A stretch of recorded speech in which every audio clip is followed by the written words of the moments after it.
नमस्कार। वक्त हो चला है रोहतक की दिन भर की खास बड़ी खबरों का और मैं आपके साथ रिया त्रिपाठी। देखिए मेरे साथ क्या है रोहतक में खास हेडलाइन के साथ। रोहतक में सुप्रीम कोर्ट के फैसले के खिलाफ प्रदर्शन, एससी आरक्षण में क्रीमी लेयर और उपवर्गीकरण का विरोध। एससी एसटी संघर्ष समिति सड़कों पर उतरी। रोहतक में संवैधानिक एससी एसटी आरक्षण बचाओ संघर्ष समिति के बैनर तले सुप्रीम कोर्ट के फैसले के खिलाफ प्रदर्शन किया गया, जिसके तहत पूरे शहर में विरोध प्रदर्शन किया गया। डीसी के माध्यम से राष्ट्रपति के नाम ज्ञापन सौंपा। ज्ञापन के माध्यम से मांग की कि एससी एसटी वर्ग के आरक्षण में क्रीमी लेयर और उपवर्गीकरण लागू करने के सुप्रीम कोर्ट के फैसले को निरस्त करने के लिए मौजूदा संसद सत्र में विधेयक पारित किया जाए। एससी एसटी आरक्षण बचाओ संघर्ष समिति ने ज्ञापन के माध्यम से मांग की कि सुप्रीम कोर्ट की 7 जजों की बेंच ने 1 अगस्त को एक महत्वपूर्ण फैसला सुनाया था। दविंदर सिंह बनाम पंजाब राज्य के मामले में सुप्रीम कोर्ट द्वारा पारित इस आदेश में सुप्रीम कोर्ट ने एससी एसटी वर्ग के लिए आरक्षण के संबंध में क्रीमी लेयर लागू करने के और एससी एसटी वर्ग में उपवर्गीकरण करने का फैसला सुनाया। वर्ष 2004 में सुप्रीम कोर्ट की 5 जजों की बेंच ने उपवर्गीकरण के फैसले को खारिज कर दिया था। कहा गया था कि कोटे के भीतर कोटा की व्यवस्था असंवैधानिक है। 1 अगस्त के फैसले से कई तरह के मतभेद और विसंगतियां पैदा होंगी। यह फैसला देने से पहले राज्य सरकारों द्वारा इस संबंध में ना तो कोई सर्वेक्षण कराया गया और न ही कोर्ट के पास डेटाबेस उपलब्ध है। इसके लिए सर्व समाज के लोग विरोध में सड़कों पर उतर आए हैं और धरना प्रदर्शन कर रहे हैं। जब तक उनकी मांगे पूरी नहीं हो जाती, उन्होंने कहा कि वो पीछे हटने वाले नहीं है, आंदोलन जारी रहेगा। इसलिए जल्द से जल्द उनकी मांगों को पूरा किया जाना चाहिए। ये जो आज भीड़ इकट्ठा हुई है, हम आपको बताना चाहते हैं कि जो जजों की बेंच ने जो फैसला दिया है उसमें से 5 तो मनुवादी व्यवस्था से ग्रसित है। और हम ये कहना चाहते हैं, जिस तरह से 2 अप्रैल का एससी एसटी आंदोलन हुआ था, उसके अंदर जो 13 जो शहीद हुए थे लड़के, वो सब हमारी चमार जाति से थे। खास तौर पर चमार को इस वर्गीकरण के अलग रखकर और जातियों को जानबूझ कर डीएससी में इंक्लूड किया गया है। हम लोग आपके मीडिया के माध्यम से ये बताना चाहते हैं, अभी पिछले 6 दिनों में सरकार और हाई कोर्ट से पूरा डाटा आ चुका है। अगर जरूरत है किसी को, तो वाल्मीकि समाज को जरूरत है सबसे ज्यादा आज आरक्षण की, और उसके बाद चमार समाज तो शुरू से संघर्ष कर ही रहा है। आज यहाँ पर भीड़ इकट्ठा होने का कारण है, हम इस वर्गीकरण का पूर्ण रूप से विरोध करते हैं और हम चाहते हैं कि सरकार अध्यादेश लाए। जिस तरह से एससी एसटी का 2 अप्रैल को आंदोलन हुआ था, उसी तरह अध्यादेश लाकर सुप्रीम कोर्ट के इस निर्णय को खारिज करे। अन्यथा आज हम केवल ज्ञापन देने आए हैं, जल्दी एक कमेटी बनाकर डेट डिसाइड करेंगे और भारत बंद उस दिन पूर्ण रूप से करेंगे।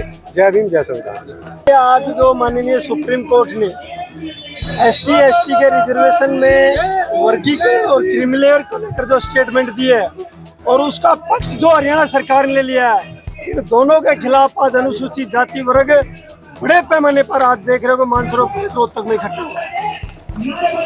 1 अगस्त को जो फैसला आया था, उस सुप्रीम कोर्ट ने कहा था कि जो वंचित जाति है उनको भी आरक्षण, इसलिए कोटे में कोटा दिया।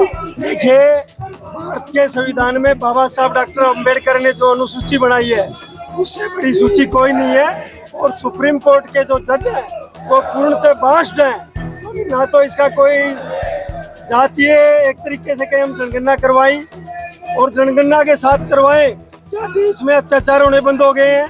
क्या देश के अंदर अनुसूचित जाति वर्ग का प्रतिनिधित्व पूरा हो गया? इस प्रकार का कोई सर्वे ना करके एक यानी कुंठित मानसिकता से इस प्रकार का फैसला किया है और हम उसका विरोध करते हैं। मृत व्यक्तियों के नाम मतदाता सूचियों से हटाकर नए पात्र व्यक्तियों के नाम सूचियों में करे शामिल।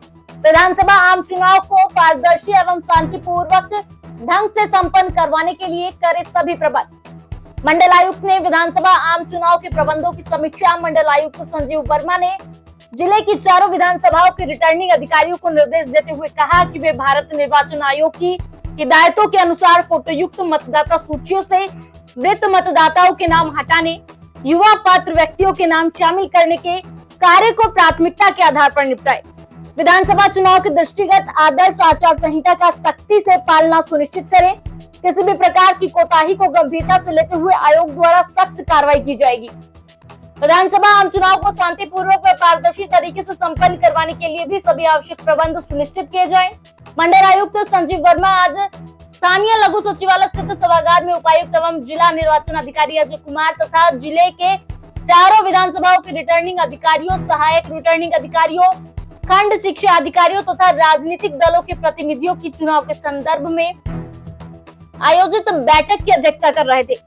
संजीव वर्मा ने कहा कि आयोग की हिदायतों के अनुसार प्रत्येक विधानसभा के रिटर्निंग अधिकारी अपनी विधानसभा के सभी मतदान केंद्रों का निरीक्षण कर आवश्यक सुविधाओं का अवलोकन करें।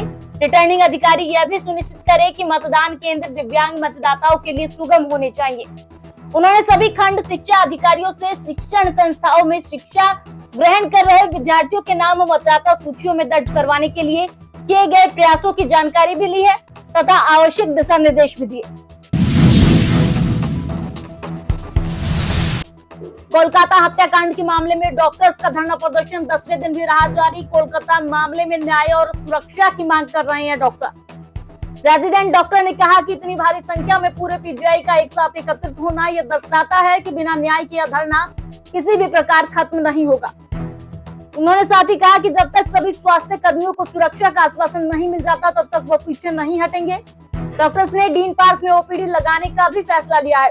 उन्होंने कहा यह घटना खुद डॉक्टर की कार्य क्षेत्र पर हुई थी। जब ओपीडी में सुरक्षा नहीं तो डॉक्टर्स ने भी बाहर ओपीडी का इंतजाम कर लिया है। पीजीआईएमएस के सभी रेजिडेंट्स ने डीन पार्क में ओपीडी लगाई, जहां मुख्यतः medicine, ENT, paediatrics, derma, ओबीजी, orthopaedics, surgery व डेंटल की ओपीडी शामिल है। हरियाणा राज्य बाल कल्याण परिषद की हिदायतों तथा उपायुक्त एवं परिषद के अध्यक्ष अजय कुमार के मार्गदर्शन में स्थानीय भिवानी रोड स्थित राजकीय मॉडल संस्कृति वरिष्ठ माध्यमिक विद्यालय में सेमिनार का आयोजन किया गया। इस सेमिनार में लगभग 250 बच्चों को प्राथमिक चिकित्सा की गतिविधियों की जानकारी दी गई। सेमिनार की मुख्य अतिथि जिला शिक्षा अधिकारी मंजीत मलिक ने विद्यार्थियों को प्राथमिक चिकित्सा व आपदा प्रबंधन के बारे में जानकारी देने के साथ साथ सामाजिक जीवन में अनुशासन अपनाने का भी संदेश दिया। उन्होंने बच्चों के उज्जवल भविष्य की कामना की।